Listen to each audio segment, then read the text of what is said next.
আমার মামি ছিলেন অসম্ভব সুন্দর। তার সৌন্দর্যের গল্প পুরো গ্রাম জুড়ে ছড়িয়েছিল, যেন এক রূপকথার গল্প। গ্রামের অনেক মানুষই তাকে একবার দেখার জন্য ব্যাকুল থাকত। ছোটবেলা থেকেই আমি মামিকে ভীষণ ভালোবাসতাম। তার মায়াবী হাসি আর সহজ সরল আচরণ আমাকে মুগ্ধ করত। মামি যখন আমাদের বাড়িতে এলেন, তার হাসির আড়ালে লুকিয়ে থাকা গভীর বিষণ্ণতা আমি বেশ কিছুদিন পরেই বুঝতে পারলাম। মামি প্রায় চিন্তিত আর উদাস থাকতেন। একদিন সাহস করে জিজ্ঞাসা করলাম, মামি, আপনি কি এখনো মামার সাথে আগের মতো ভালো সময় কাটান? মামি হালকা ম্লান হাসি দিয়ে বললেন, আসলে কি বলবো, আমার বিয়ে হয়েছিল একজন বয়স্ক মানুষের সাথে। তখন আমি মাত্র 22 আর তোমার মামা 40। আমাদের মধ্যে কোনো মিল ছিল না। আমার পরিবার তার আয় দেখে বিয়ে দিয়েছিল। প্রথম দিকে তিনি রোমান্টিক ছিলেন, কিন্তু এখন সব সময় কাজ নিয়ে ব্যস্ত থাকেন। এ কথাগুলো বলতে বলতে মামি চোখের কোণায় অল্প দুঃখ নিয়ে চুপ হয়ে গেলেন। আমি তার হাতটা ধরে মৃদু হেসে বললাম, মামি, আপনি কেন দুঃখ করেন? আপনার পাশে এই ভাবনা তো আছেই। আপনার হাসি ফিরিয়ে আনতে আমি সব সময় প্রস্তুত।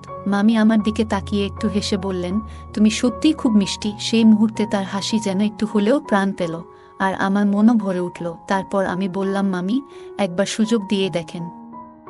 আমার এই কথা শুনে মামি একটু লজ্জা পেয়ে নিচের দিকে তাকালেন। তারপর আমি মামিকে এই গল্পটা আমার স্কুল জীবনের। একবার মামার বিয়ের জন্য আমরা নানির গ্রামে গিয়েছিলাম। গ্রামের সুন্দর পরিবেশ আর জমজমাট বিয়ের আয়োজন আমাকে মুগ্ধ করেছিল। আমি খুবই উৎসুক ছিলাম মামিকে দেখার জন্য। বিয়ের আগে মামির ছবি দেখতে চেয়েছিলাম, কিন্তু তখন মোবাইলের প্রচলন ছিল না। মামা বললেন, নানির কাছে ছবি আছে, গিয়ে দেখো। নানির ঘরে গিয়ে দেখি বাবা মা মামির ছবি দেখছেন। আমি ছবিটা হাতে নিয়ে তাকাতেই অবাক হয়ে গেলাম। মামা ছিলেন 40-এর গম্ভীর, সাধারণ চেহারার মানুষ, আর মামি মাত্র 22 বছর বয়সী, সদ্য স্নাতক পাস করা, অপূর্ব সুন্দরী। তার রূপ যেন চাঁদের আলো ভেজা একটি ফুল। সেই মুহূর্তে মুগ্ধ হয়ে তার ছবির দিকে তাকিয়েছিলাম। তার গায়ের রং এতটাই উজ্জ্বল ছিল যে তাকে দেখে মনে হচ্ছিল যেন দুধে এক ফোঁটা গোলাপি রং মিশিয়ে দিয়েছে। তখন আমার মনে অদ্ভুত অনুভূতি হচ্ছিল। মামার সঙ্গে মামির কোনো তুলনা হয় না ভেবে মনে একটু দুঃখ হচ্ছিল। আমার মামার বিয়ের সময়ের ঘটনা এটি। পরিবারের সবাই আনন্দে মেতেছিল, কারণ এত সুন্দর এবং মার্জিত একজন বউ বাড়িতে আসছেন। মামি ছিলেন অপূর্ব সুন্দরী, যেন অপ্সরা। মামার বিয়ে দেরি হয়েছিল তার সাধারণ চেহারার কারণে, কিন্তু এমন রূপবতী পাত্রী পেয়ে সবাই অবাক হয়েছিল। বিয়ের দিন ঘনিয়ে এল। 3 দিন পর আমরা মামার সঙ্গে বরযাত্রী নিয়ে তার হবু স্ত্রীর শহরে পৌঁছলাম। আমাদের থাকার জন্য একটি সুন্দর ফার্ম হাউসের ব্যবস্থা ছিল, যা এক রাজকীয় হোটেলের মতো মনে হচ্ছিল। বিয়ের প্যান্ডেলটি ছিল খোলা আকাশের নিচে, জমকালো আয়োজনে সাজানো। সন্ধ্যা নামতেই সবাই নাচগানে মেতে উঠল। কিছুক্ষণ পর মামি তার বোন ও বান্ধবীদের সঙ্গে মালা নিয়ে প্যান্ডেলে এলেন, আর সেই মুহূর্তে পরিবেশ আরও রঙিন হয়ে উঠল। তাকে সামনে থেকে দেখার পর আমার মনে হলো তিনি ছবির চেয়েও অনেক বেশি সুন্দর। মনে হচ্ছিল আগের ছবিগুলো যেন ঠিকমতো তোলা হয়নি। তাকে সরাসরি দেখে আমার মনের মধ্যে কথার ভাষা হারিয়ে গেল। তার সৌন্দর্য যেন এক অদ্ভুত জাদুর মতো। পুরো বিয়ের অনুষ্ঠানটি আমাদের সবার জন্য একটি অবিস্মরণীয় অভিজ্ঞতা ছিল। আমার মামার বিয়ের সময় আমি তার সৌভাগ্য দেখে অবাক হয়ে যাচ্ছিলাম। তার বিয়ের আয়োজন এতটাই জমজমাট ছিল যে সবাই তার কপালের প্রশংসা করছিল। আমার মামা যেভাবে এমন একজন অসাধারণ রূপসী মেয়েকে জীবনের সঙ্গী হিসেবে পেয়েছিলেন, তা সত্যিই অবিশ্বাস্য মনে হচ্ছিল। আমি মনে মনে ভাবছিলাম, মামার কপাল এত ভালো হয় কিভাবে। মামার বিয়ে সম্পন্ন হলো এবং বরযাত্রী নিয়ে মামিকে বাড়ি নিয়ে আসা হলো। সবকিছু ঠিকঠাক চলছিল, কিন্তু সেই রাতটি ছিল বিশেষ, কারণ সেটি ছিল তাদের নতুন জীবনের সূচনার রাত। আমার ঘর মামার ঘরের ঠিক পাশেই ছিল। আমাদের ঘর দুটি মাঝখানে একটি পাতলা দেয়াল দিয়ে আলাদা করা ছিল। রাত গভীর হতে থাকল। আমি সারা রাত ঘুমোতে পারছিলাম না। মনটা খুব অস্থির ছিল। দেয়ালের দিকে কান লাগিয়ে কিছু শোনার চেষ্টা করলাম, কিন্তু দুর্ভাগ্যক্রমে কিছুই শুনতে পেলাম না। পরদিন আমরা সবাই মিলে মামির ঘরে গিয়ে গল্প শুরু করলাম। আমি সহজেই সবার সঙ্গে মিশতে পারি, তাই মামির সঙ্গেও দ্রুত বন্ধুত্ব হয়ে গেল। মামি হাসি মুখে আমার গল্প শুনছিলেন, আর আমিও তাকে মজার কাহিনী শোনাচ্ছিলাম। বিয়ের পর মামা মাত্র 2 দিনের ছুটি নিয়ে কাজে ফিরে গেলেন। তার অনুপস্থিতিতে আমরা কিছুদিন মামার বাড়িতে থেকে তারপর নিজেদের বাড়িতে ফিরে এলাম। কয়েক বছর পর মোবাইল ফোনের যুগ এলো। মামা মামি তখন শহরে থাকতেন, তাদের 2 সন্তানও হয়েছিল। ফোনে যখনই মা তাদের সঙ্গে কথা বলতেন, আমি মামির সঙ্গে কথা বলতাম। তিনি কখনো আমাকে ভুলতেন না। কলেজে ভর্তি হওয়ার পর প্রথম উপার্জনের টাকা দিয়ে একটি অ্যান্ড্রয়েড ফোন কিনলাম। সেদিনের আনন্দ ছিল অন্যরকম। একদিন কলেজে বসে হঠাৎ মামির কথা মনে পড়ে গেল। তাকে ফোন করতেই তিনি উচ্ছ্বাস নিয়ে বললেন, ওহ তুমি কেমন আছো? এতদিন পর মনে পড়ল। আমি হেসে বললাম, না মামি, এমন কিছু না। আমি তো সবসময় আপনার সঙ্গে কথা বলি। আসলে নতুন ফোন কিনেছি, তাই ভাবলাম এই নম্বর থেকে আপনাকে ফোন করি। মামি খুশি হয়ে বললেন, ওহ দারুণ, নতুন ফোন কে কিনে দিল? আমি উত্তরে বললাম, মামি, এটা আমি আমার উপার্জনের টাকায় নিজেই কিনেছি। এরপর আমি তাকে আমার কোচিংয়ের কথা জানালাম। তিনি খুব খুশি হয়ে আমাকে আরও উৎসাহ দিলেন। আমি মামা ও তাদের সন্তানদের খোঁজ নিলাম। মামি বললেন, তোমার মামা অফিসে আর বাচ্চারা স্কুলে। ছেলেটা এখন প্রায় 4 বছরের আর মেয়েটা মাত্র 1 বছরের। এরপর থেকে আমরা নিয়মিত কথা বলতে শুরু করলাম। আমি কলেজে থাকতাম আর মামি বাড়ির কাজ সামলাতেন। আমাদের কথোপকথন ধীরে ধীরে আরও ঘনিষ্ঠ হয়ে উঠল। কাজ শেষ হলে মামি আমাকে মিসড কল দিতেন আর আমি সময় পেলে তাকে ফোন করতাম। একদিন মামি হাসতে হাসতে জিজ্ঞাসা করলেন, তোমার কলেজে কত মেয়ে বন্ধু আছে? আমি মজা করে বললাম, কোথায় মামি, আমার কোনো গার্লফ্রেন্ড নেই। থাকলে কি আপনার সঙ্গে এত কথা বলতাম? মামি এই কথায় হাসতে হাসতে বললেন, তাহলে কি আমাকে গার্লফ্রেন্ড ভেবে কথা বলো? আমার মনে হয়েছিল উত্তর দিই, হ্যাঁ মামি, আমি তো অনেক দিন থেকেই আপনাকে গার্লফ্রেন্ড বানাতে চাইছি, কিন্তু আমি সেরকম কিছু বলিনি। তবে এরপরে মামি আমার সঙ্গে আরও বেশি খোলামেলা হয়ে কথা বলতে শুরু করলেন এবং আমিও তার সঙ্গে বেঁধে মজা করতে লাগলাম। একদিন কথার মধ্যে আমি মামিকে মজার ছলে জিজ্ঞাসা করলাম, মামি, আপনার বিয়ের প্রথম রাতটা কেমন ছিল? তিনি লজ্জা পেয়ে হাসতে হাসতে বললেন, সত্যি বলতে আমি কিছুই মনে করতে পারি না। তুমি তো এখন খুব দুষ্টুমি করছো। আমি তখন কথাটা ঘুরিয়ে বললাম, আরে মামি, আপনি ভুল বুঝছেন। এমন কিছু ভাববেন না। এইভাবে আমাদের কথোপকথন আরও খোলামেলা হতে লাগল।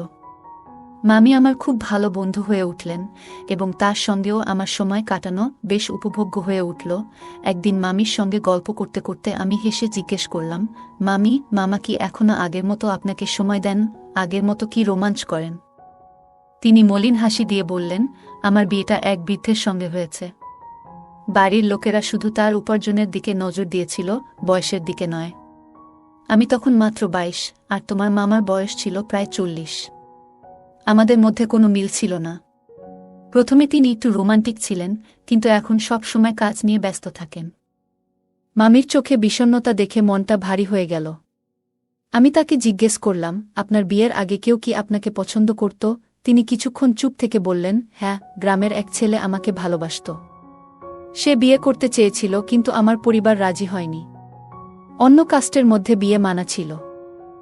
আমি মজা করে বললাম, তাহলে বাড়ির সঙ্গে ঝগড়া করেননি কেন? তিনি দীর্ঘশ্বাস ফেলে বললেন, সাহস ছিল না। হয়তো করতাম, তাহলে আজ জীবনটা অন্যরকম হতো। আমাদের কথাবার্তার ফাঁকে মামি আরও বললেন, তুমি তো আমার বয়সের কাছাকাছি, তোমার মতো একজনের সঙ্গে আমার জীবনটা অনেক সহজ হতো। তার কথায় যেন এক আক্ষেপ ঝরে পড়ছিল। আমি তাকে শান্ত করে বললাম, মামি, আপনাকে যদি একজন ভালো বন্ধুর মতো কিছু বলি, শুনবেন? তিনি বললেন, হ্যাঁ বলো। আমি বললাম, আপনার আশেপাশে ভালো কাউকে খুঁজে দেখুন, যে আপনাকে একটু সুখ দিতে পারে। তিনি ভয় পেয়ে বললেন, না না, এভাবে কিছু হবে না। যদি তোমার মামা জানতে পারেন, তাহলে তো বড় ঝামেলা হয়ে যাবে। কথা এখানেই শেষ হয়নি।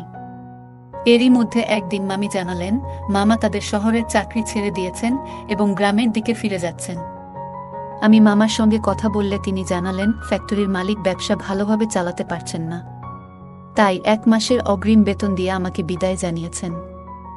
একদিন মামি জানালেন, তোমার মামা শহরের চাকরি ছেড়ে দিয়েছেন এবং গ্রামের দিকে ফিরে যেতে চান। আমি অবাক হয়ে বললাম, কিন্তু কেন? আর কোনো চাকরি খুঁজে দেখেননি? মামা একদিন বললেন, অনেক চেষ্টা করেছি, কিন্তু শহরে আর থাকতে ইচ্ছা করে না। গ্রামে ফিরে যেতে মন চায়। কিছুদিন পর তিনি সত্যিই গ্রামে ফিরে এলেন এবং মামি ও সন্তানদের সেখানে রেখে গেলেন। মায়ের কথায় মামা আমাদের কাছে এলেন আর বাবার পরিচিত একজনের মাধ্যমে গার্মেন্টস দোকানে চাকরি পেলেন। চাকরি পেয়ে মামার জীবন একটু স্বাভাবিক হলো আর তিনি আমাদের বাড়ি থেকেই কাজ শুরু করলেন। এদিকে মামি প্রতিদিন রাতে আমার সঙ্গে ফোনে কথা বলতেন। প্রায় রাত 2টার দিকে একদিন কথা বলতে বলতে আমি জিজ্ঞেস করলাম, আপনি মামার খবর আমার কাছ থেকে নেন কেন? সরাসরি তার সঙ্গেই তো কথা বলতে পারেন। মামি হাসি দিয়ে বললেন, তোমার মামার তো সময় থাকে না, তাই তোমার সঙ্গে কথা বলেই মন হালকা করি। আমি মজা করে জিজ্ঞেস করলাম, আপনার রাতগুলো কিভাবে কাটে? তিনি একটু বিষণ্ণ সুরে বললেন, তোমার মামা তো এখানে নেই, রাতগুলো কেমন কাটে সেটা তুমি নিজেই বুঝে নাও। তিনি আরও যোগ করলেন, তুমি বলো তোমার রাতগুলো কিভাবে কাটে? আমি হেসে বললাম, আমি তো সিনেমা দেখি, মাঝে মাঝে গান শুনি, আর আজ তো আপনার সঙ্গে গল্প করছি। মামি হেসে বললেন, তাহলে আজ আর কোনো প্রোগ্রাম করনি? আমি বললাম, আপনার সঙ্গে কথা বলার জন্য আজ সব প্রোগ্রাম বাদ দিয়েছি। মামি হেসে বললেন, তুমি খুব মজার ছেলে। আমার সময়গুলোও যদি এমন কাটো। মামি একদিন ফোনে আমাকে বললেন, তুমি যদি কারো সঙ্গে মিশতে চাও তাহলে নতুন কাউকে সুযোগ দাও। আমি হেসে বললাম, মামি, আমার মন তো শুধু আপনাকেই পছন্দ করে। মামি এই কথা শুনে একটু থেমে হাসলেন, তারপর বললেন, তোমার কি মনে হয় আমার এটা বুঝতে বাকি আছে? আমরা দুজনেই হাসতে হাসতে কথা শেষ করলাম এবং একে অপরকে শুভরাত্রি জানিয়ে ঘুমিয়ে পড়লাম। 2 দিন পর মামার প্রথম মাসের বেতন হাতে এলো। তিনি সেটা আমার মায়ের হাতে তুলে দিতে চাইলেন, কিন্তু মা তাকে বোঝালেন, এখানে তো তুমিই আছো, এবার তোমার পরিবারকেও এখানে নিয়ে আসো। বাচ্চাদের স্কুলে ভর্তি করাতে হবে, তাদের ভবিষ্যতের জন্য ভালো হবে। মামা কিছুক্ষণ চুপ থেকে বাইরে চলে গেলেন, মনে হলো কিছু ভাবছেন। তার যাওয়ার পর বাবা মায়ের উপর খানিকটা বিরক্তি প্রকাশ করে বললেন, মামা এখানে আছেন, তার উপর পুরো পরিবারকে আনতে বলছো, এটা আমাদের জন্য বাড়তি চাপ হবে। যদিও বিরক্ত ছিলেন, বাবা আর কিছু বলেননি। মামা বিষয়টা বুঝে নিলেন। কয়েকদিনের মধ্যেই তিনি একটি ফ্ল্যাট ভাড়া নিয়ে পরিবারকে নিয়ে সেখানে উঠে গেলেন। ফ্ল্যাটটি আমাদের বাড়ির কাছেই ছিল, যদিও আমি তখন তা জানতাম না। মা তাকে বলেছিলেন, যখন আমাদের বাড়ি আছে, আলাদা ফ্ল্যাট কেন? মামা হেসে বললেন, না দিদি, দিল্লিতেও ভাড়ায় থাকতাম, এতে কোনো সমস্যা নেই। মামার কথায় মা আর কিছু বলেননি। 2 দিন পর মামি আমাদের বাড়িতে এলেন। তাকে দেখে আমার মন ভরে উঠল। আমরা একে অপরকে দেখে মুচকি হাসলাম, কিন্তু মামি আমাকে তেমন কিছু বললেন না, আর আমি নিজেও তার সঙ্গে খোলামেলা কথা বলার সাহস পেলাম না। মামি চোখের ইশারায় আমাকে একপাশে ডাকার চেষ্টা করলেন, তবে সেদিন কেন যেন আমার সমস্ত চঞ্চলতা হারিয়ে গিয়েছিল। মামি কিছুক্ষণ পরে চলে গেলেন, আর আমি ভেবেছিলাম তিনি হয়তো ঘুরতে এসেছিলেন এবং ফিরে গেছেন। সেদিন সন্ধ্যায় মামি আর আসেননি। আমি নিজের কাজে ব্যস্ত ছিলাম এবং বিষয়টি নিয়ে বেশি ভাবিনি। পরের দিন দুপুরে আমি বাড়ির ছাদে বসে পড়াশোনা করছিলাম। হঠাৎ মামি সেখানে এলেন। আমি বেশ অবাক হয়ে গেলাম এবং কিছুটা অস্বস্তি অনুভব করলাম। মনে হলো মামি কাল রাতে এখানেই ছিলেন, অথচ আমি তার সঙ্গে কথাই বলিনি। মামি মুচকি হেসে বললেন, তুমি ফোনে যেমন খোলামেলা কথা বলো, সামনাসামনি তেমন হতে পার না কেন? আমি লজ্জা পেয়ে মাথা নিচু করে বললাম, আপনার সঙ্গে কথা বলার সাহস পাই না। মামি হেসে বললেন, আরে আমি তো তোমার বন্ধু, আমাকে ভয় পাবে কেন? তার কথায় আমি ধীরে ধীরে স্বাভাবিক হয়ে উঠলাম। এরপর আমরা কিছুক্ষণ গল্প করলাম এবং সেই মুহূর্তগুলো সত্যিই আনন্দময় হয়ে উঠল। একদিন সন্ধ্যাবেলা বাড়ির ছাদে বসে আমি ফোনে কথা বলছিলাম। সেই সময় মামি উপরে এসে আমার দিকে তাকিয়ে মিষ্টি হেসে বললেন, ফোনে তো কত সুন্দর কথা বলো, সামনে এসে এত চুপচাপ কেন? আমি একটু হেসে বললাম, না মামি, তেমন কিছু নয়। মামি আবার হাসতে হাসতে বললেন, তোমার কথা কিন্তু বুঝতে পারছি না। আমি লজ্জায় মাথা নিচু করলাম। মামি আজ একটি কালো রঙের শাড়ি এবং হাতাকাটা ব্লাউজ পরেছিলেন। তার উপস্থিতি যেন চারপাশে এক ধরনের উষ্ণতা ছড়াচ্ছিল। আমি মামিকে দেখতে দেখতে গভীর চিন্তায় ডুবে গেলাম। মামি তখন আমাকে হালকা করে ধাক্কা দিয়ে বললেন, তোমার কি হয়েছে? এমন ভাব করছো কেন? আমি তৎক্ষণাৎ বললাম, না মামি, কিছু নয়। এরপর আমরা স্বাভাবিক কথাবার্তা শুরু করলাম। কিছুক্ষণ পরে আমাদের কথায় সেই হাস্যরস চলে এলো, যা আমরা কখনো ফোনে বলতাম। একসময় আমি সিডির দিকে তাকিয়ে দেখলাম আশেপাশে কেউ নেই। আমি মামিকে বললাম, আজ আপনি খুব সুন্দর লাগছেন। মামি মজা করে বললেন, তাহলে একদিন আমার ফ্ল্যাটে এসে দেখো কেমন লাগে। মামি এমন কথা বলায় আমি একটু অবাক হয়ে গেলাম। জিজ্ঞেস করলাম, ফ্ল্যাট কোথায়? মামি হেসে বললেন, একেবারে কাছেই। তারপর আমাদের কথোপকথন হালকা বিষয়ের দিকে মোড় নিল। সেদিনের ঘটনাগুলো আমার মনে অদ্ভুত এক স্মৃতি হয়ে রয়ে গেল। আমার মামা সম্প্রতি তার পরিবারের সঙ্গে একটি নতুন ফ্ল্যাটে উঠেছেন। শুনলাম মামা এটি ভাড়ায় নিয়েছেন।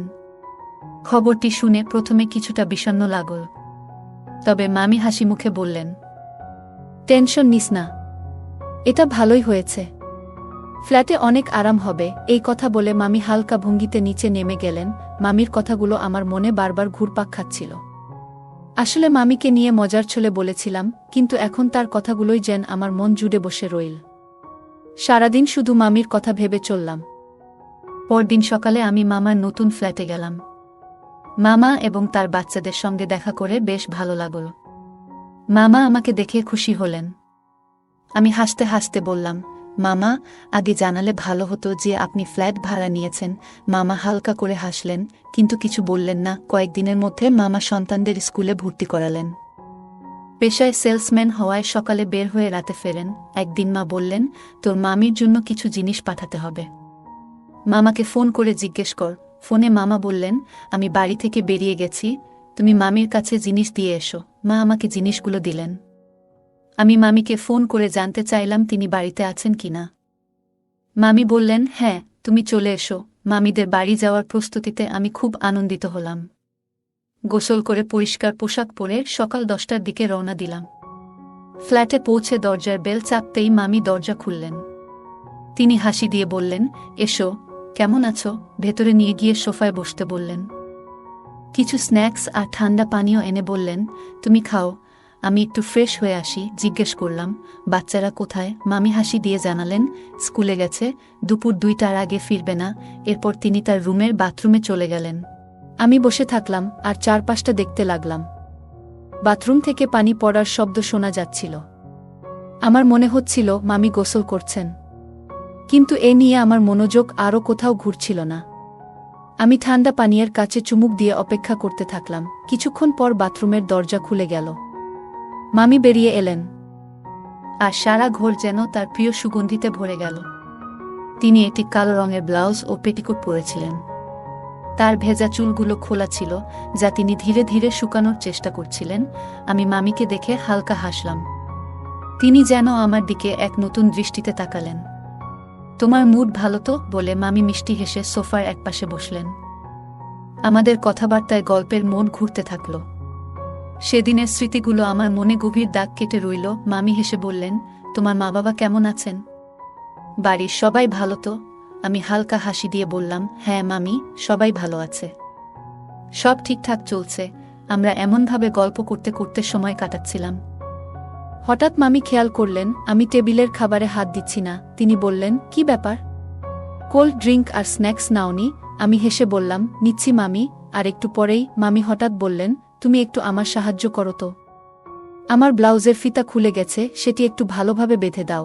এই কথা বলে তিনি আয়নার সামনে দাঁড়ালেন এবং আমাকে কাছে ডাকলেন। আমি একটু সংকোচ বোধ করলেও তার কথায় এগিয়ে গেলাম।